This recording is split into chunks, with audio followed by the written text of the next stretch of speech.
Dear students, आज हम theorem chapter number 12 का थर्ड थ्योरम करेंगे। उसकी स्टेटमेंट आपके सामने है।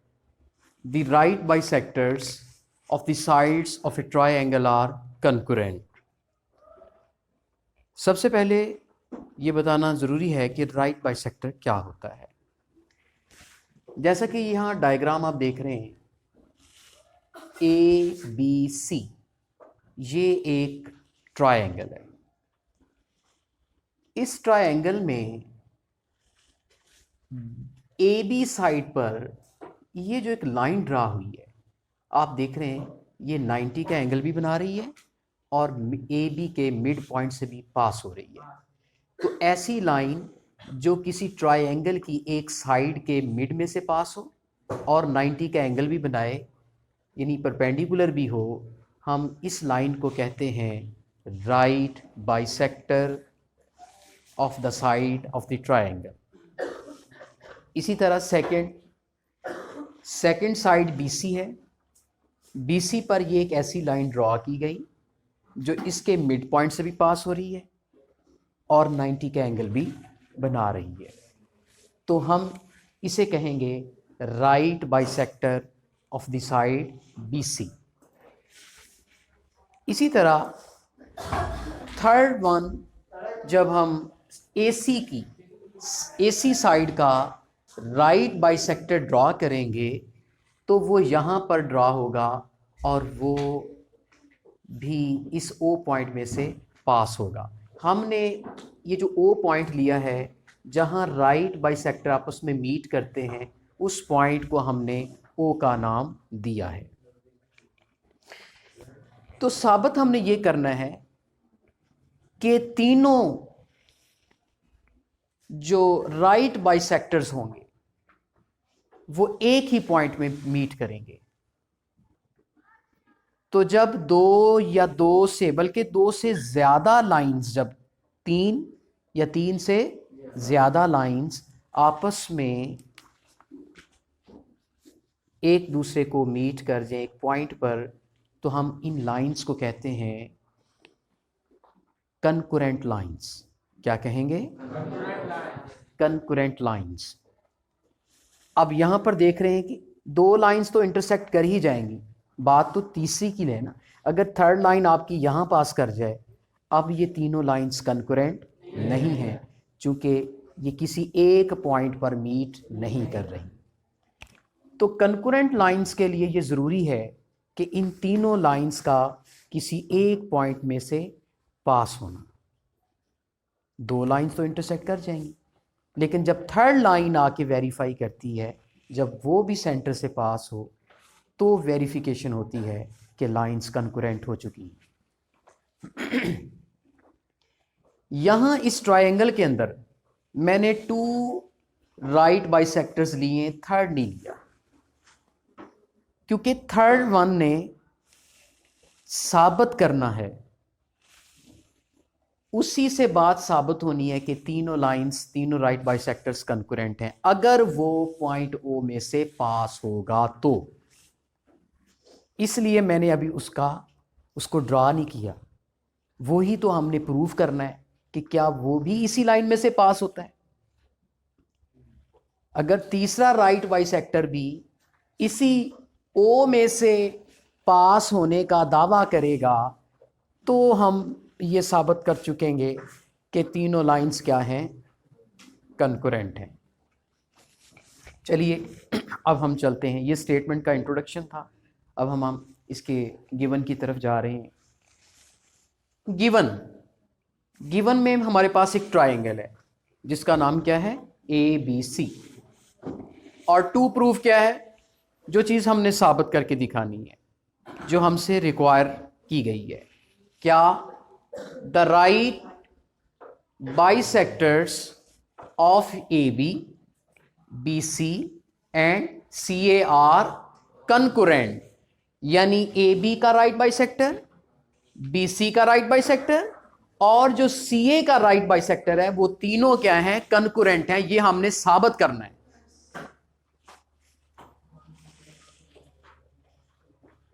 ये जी कंस्ट्रक्शन आ गई। ड्रा द राइट बाइसेक्टर्स, ये हमने देख लिया कि हमने दो राइट बाइसेक्टर खुद से लिए हैं, लेकिन मैं तीसरा नहीं लूंगा, तीसरा तो साबित करेंगे। दो राइट बाइसेक्टर मैंने लिए, एक ए बी का और एक बी सी का। सी ए का राइट बाइसेक्टर मैंने खुद ड्रा नहीं करना, वो तो साबित होना है कि वो बी सी में से पास हो रहा है। इसीलिए ए बी और बी सी का जिक्र है, मगर सी ए का यहां पे जिक्र नहीं है। अब ये मीट करते हैं ईच अदर। भाई दो राइट बाइसेक्टर्स तो मीट करेंगे ही, वो तो कर रहे हैं, लेकिन बात तब साबित होगी जब तीसरा राइट बाइसेक्टर भी उसी पॉइंट में से पास होगा। अब ये मीट कर रहे हैं दोनों right bisector at point O point पर मीट कर रहे हैं। हमने मजीद एक और स्टेप करना है। क्या? इस ओ को ए से ज्वाइन करना है। ये देखिए, मैंने इस ओ को ए से ज्वाइन करना है, ये देख रहे हैं आप। ये हमने ओ को ए से ज्वाइन किया, फिर ओ को हम बी से ज्वाइन कर रहे हैं, फिर ओ को हम सी से भी ज्वाइन करेंगे। यहां पर इस तरीके से ओ को ए के साथ, बी के साथ, सी के साथ ज्वाइन करके हम इस नतीजे पर पहुंचेंगे कि थर्ड जो राइट बाइसेक्टर ऑफ ए सी है वो भी इसी पॉइंट में से पास होता है।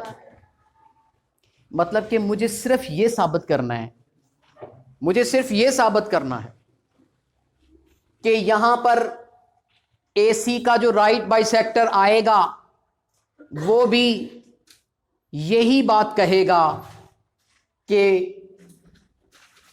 उसने पास थ्रू होना है। कहां? ओ पॉइंट से।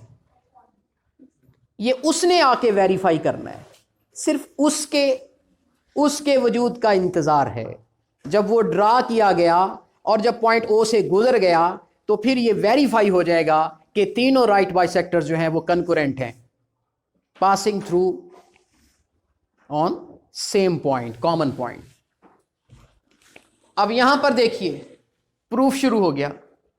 प्रूफ में स्टेटमेंट है और रीजंस हैं। स्टेटमेंट में पहली जो स्टेटमेंट है मैंने लिखा है कि ओ A is congruent to O B, कि जितनी साइड ओ ए है उतनी साइड ओ बी है। क्यों? इसके पीछे एक थ्योरम जो कि हमने फर्स्ट और सेकंड थ्योरम किए हैं, उनमें हमने यही पढ़ा था कि जब एक राइट बाइसेक्टर हो किसी लाइन सेगमेंट का, मसलन ये लाइन सेगमेंट ए बी है, ये एल एम, ये राइट बाइसेक्टर है किसका? ए बी का। तो यहां पर कोई भी पॉइंट जो होगा,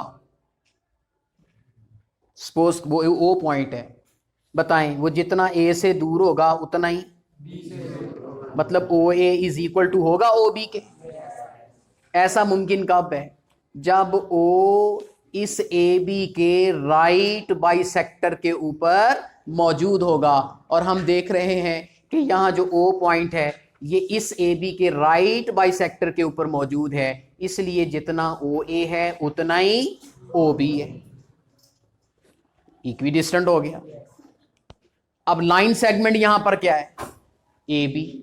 पहले लाइन सेगमेंट हम यूं लिखते थे ना, हॉरिजॉन्टल, अब ये इंक्लाइंड फॉर्म में। इसी तरह उसकी साथ रीजन लिखनी है। Each point on the right bisector of a segment from its and points, यानी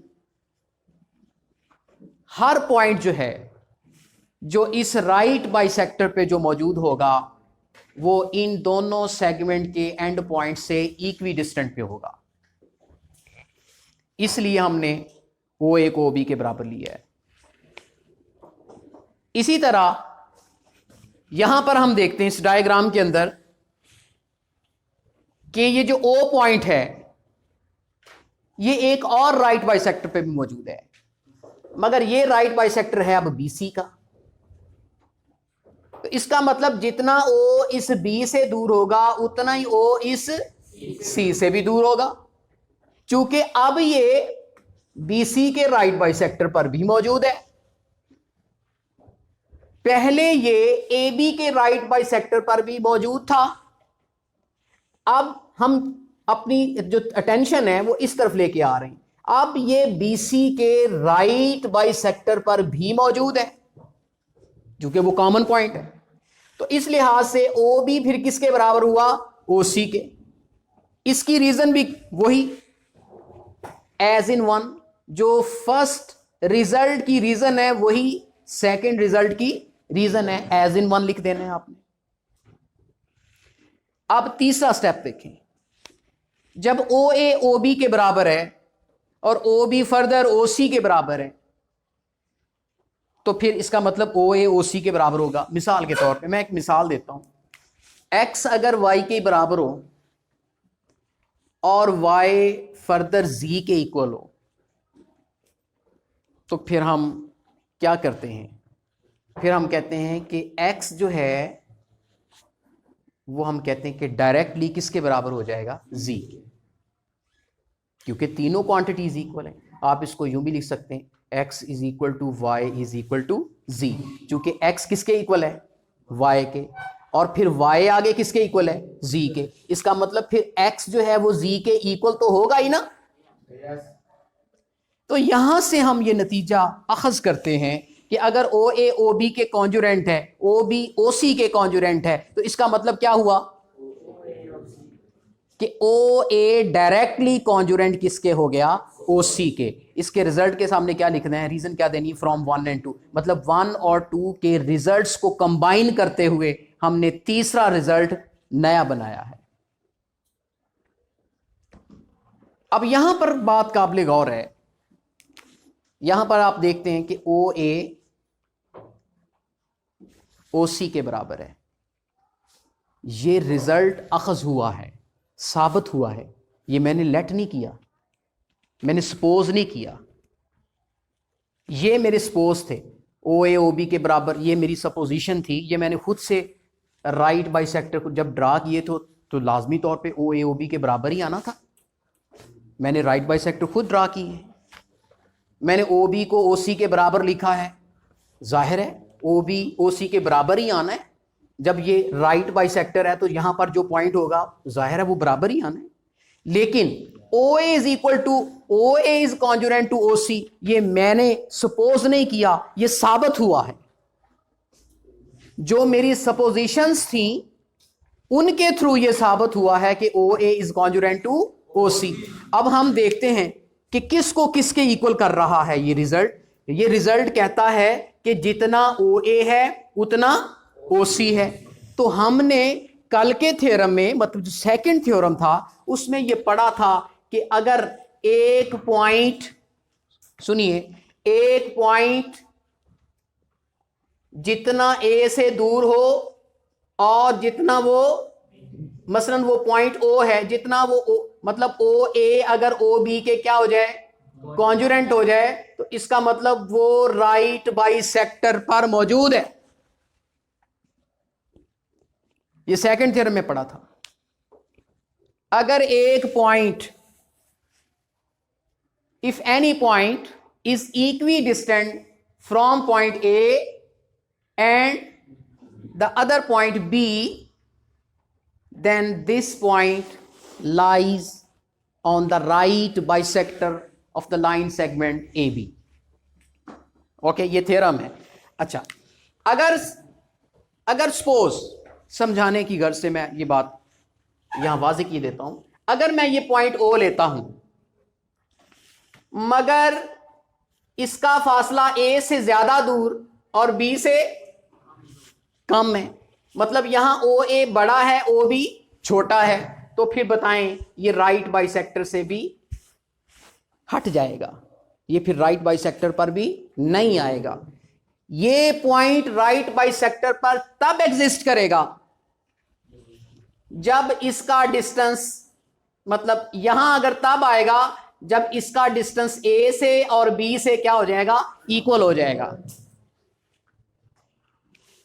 तो यहां पर जो रिजल्ट है वो क्या कहता है, ओ A is congruent to O सी, मतलब कि जितना ये ओ पॉइंट ए से दूर है उतना ये ओ पॉइंट सी से भी दूर है। इसका मतलब ये ओ पॉइंट इस ए सी के राइट बाइसेक्टर पर एग्जिस्ट कर रहा है।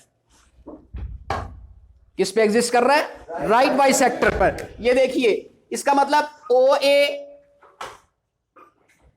का कॉन्जुरेंट होना ओ सी के साथ, ओ ए और ओ सी जब कॉन्जुरेंट हो रहे हैं तो ये बात को वाजे कर रहे हैं कि ये जो ओ पॉइंट है वो इस ए सी के राइट बाइसेक्टर पर मौजूद है।